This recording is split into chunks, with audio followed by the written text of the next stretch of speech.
Good morning. It's Wednesday in February. It's a happy Hump Day morning, and we are going live right now. We are live from the Hartley Center for Mindfulness and Self-Mastery. Happy Wednesday. I hope it's absolutely gorgeous in your life wherever you are. Here we have, I'm not sure, a little bit of gray. I think it's going to rain later today. I've got my raincoat and my galoshes ready. I'm very excited. I'm Valerie Sheppard. I'm coming to you from the Hartley Center for Mindfulness and Self-Mastery in Southern California. Woo, woo, woo. Very excited. It's been an interesting technological morning already. Chrome not shutting down and things getting in the way. Things getting in the way. Why does that happen? Get out of my way. Sometimes it's me in my way. It's a little hard to push me out of the way. So anyway, technology, I'll deal with you. Thank you for joining. Hi. Hey, Daniel. Thank you so much. Okay, so listen, today, I wanted to talk about something that's been coming up. Oh, boy. And this has the potential to really do you in terms of that spectacular life that you want to be living. Okay, so here at the Hartley Center, we're really focused on self-mastery, which we define, I'm going to keep saying this till you get it, okay? We define as mastering you in your life so that you can exquisitely manage anything your life brings your way.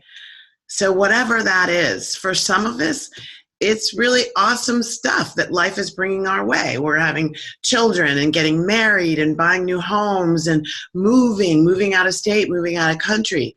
For others, it's difficult stuff, right? It's the death of a loved one, which could be a dog or a cat or a bird, or the loss of a human being in our lives.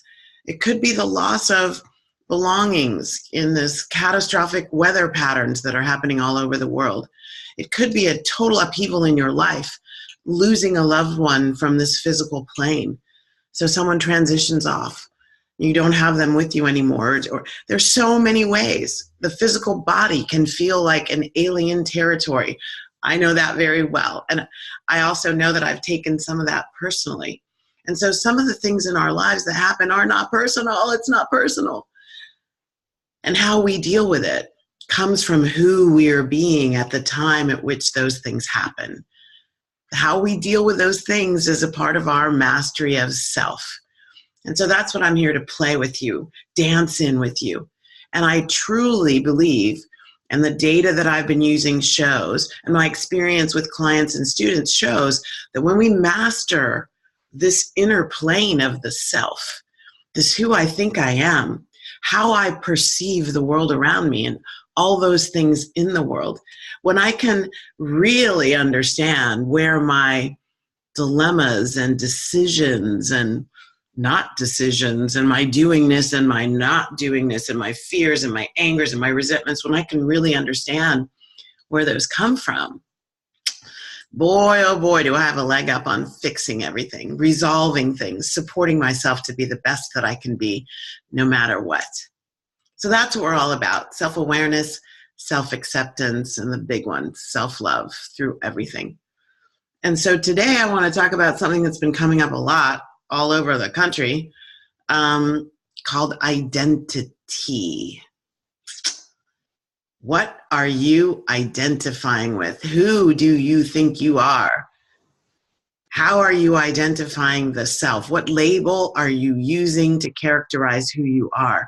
Because believe it or not, what you're taking from that label and placing on yourself, like I've got this beautiful poncho on, right?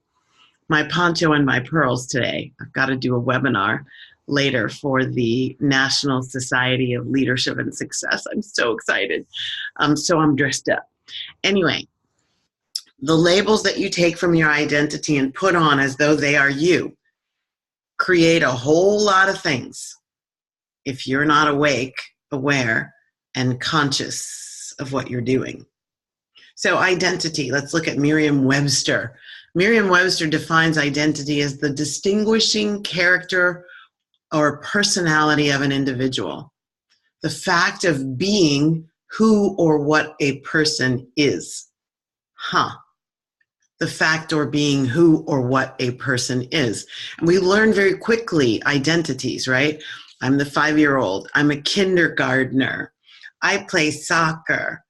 I like this. Like, we quickly take on identities as young little nuggets in our lives. And then we grow up trying to live into them. Some of our identities we chose. Others of our identities were put on us by loving parents and teachers and doctors and other people trying to give us a place in this vastness called my life, in this vastness called the world. We want to feel at home. We want to feel like we belong. So we start to look for ways to find our place, to navigate the space, figure out, what is it that I'm here for? And so sometimes an identity is given to us. She's shy. I was given the identity of bossy, when I was in 2nd grade or even younger, and talkative because she talked too much. Very interesting. Some of the qualities that got me those labels from other people, because I didn't really conform to what they thought I should be doing in the classroom or out on the playground. Right? Some of those identities fit very well with what I'm on the planet to do, to be a teacher, a messenger, a leader, a healer. You kind of sometimes need to be a little directive, AKA bossy, and you definitely need to be willing to stand in your voice, which might actually mean you talk a lot. So it's interesting.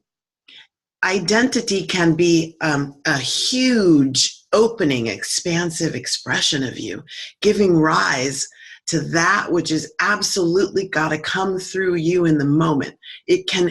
I'm an actor. I'm a soccer player. I'm a speaker. Like, it may give the opening for the magnificence of you to show up in that moment exactly the way you need to be.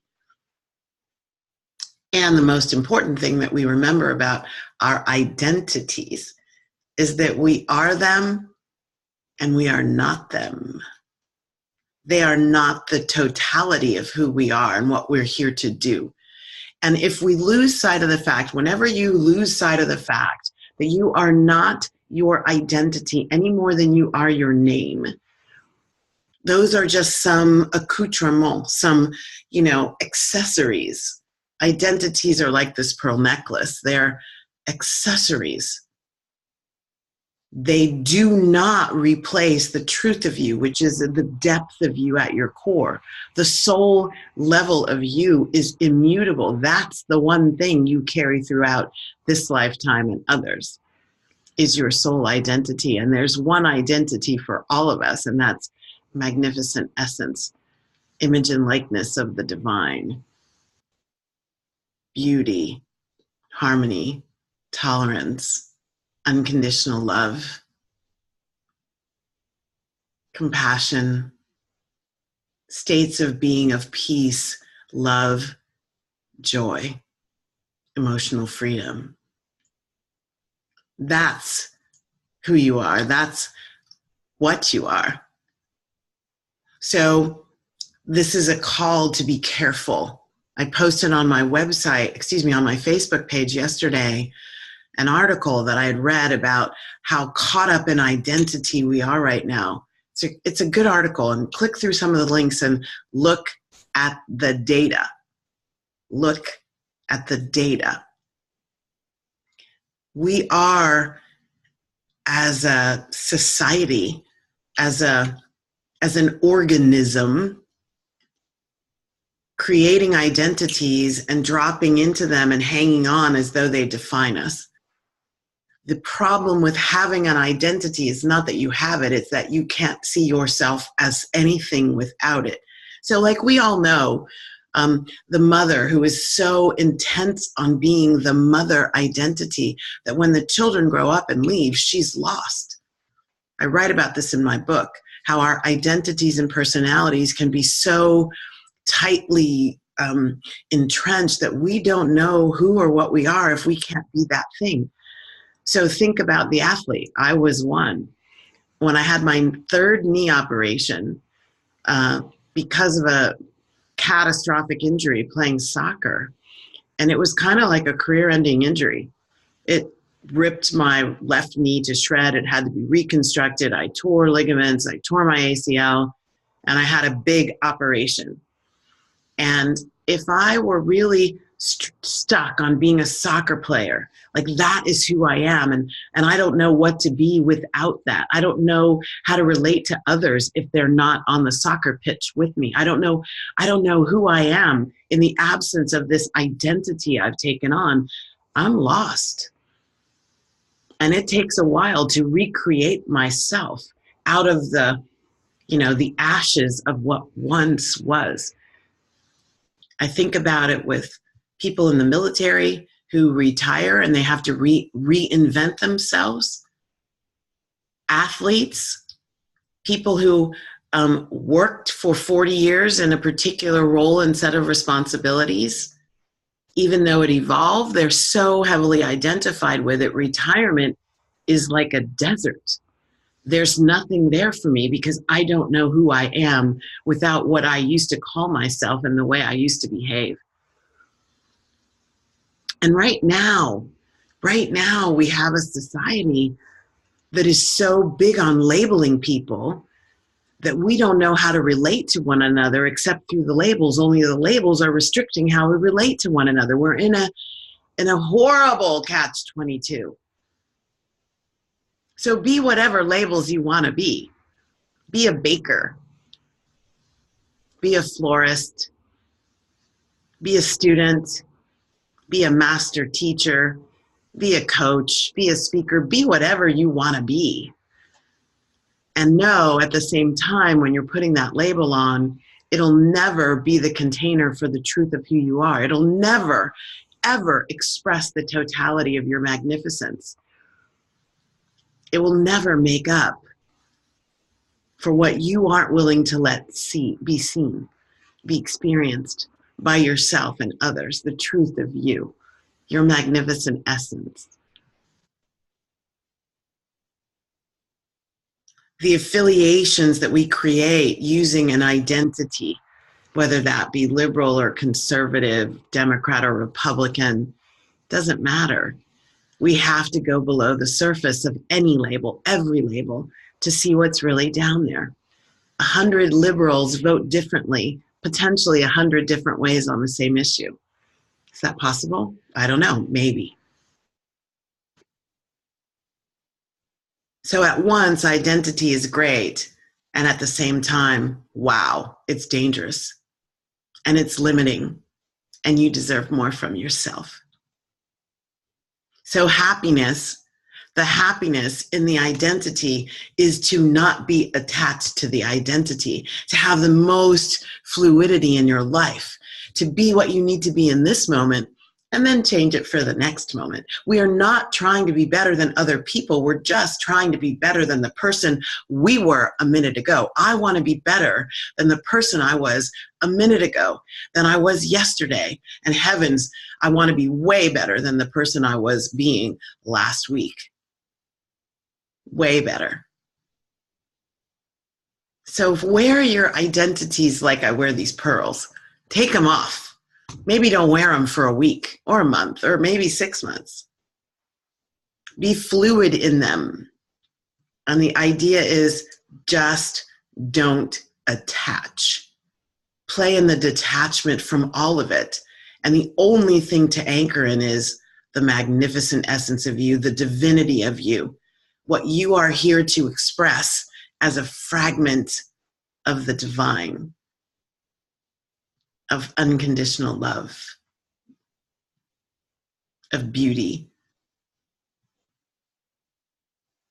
of harmony, of compassion.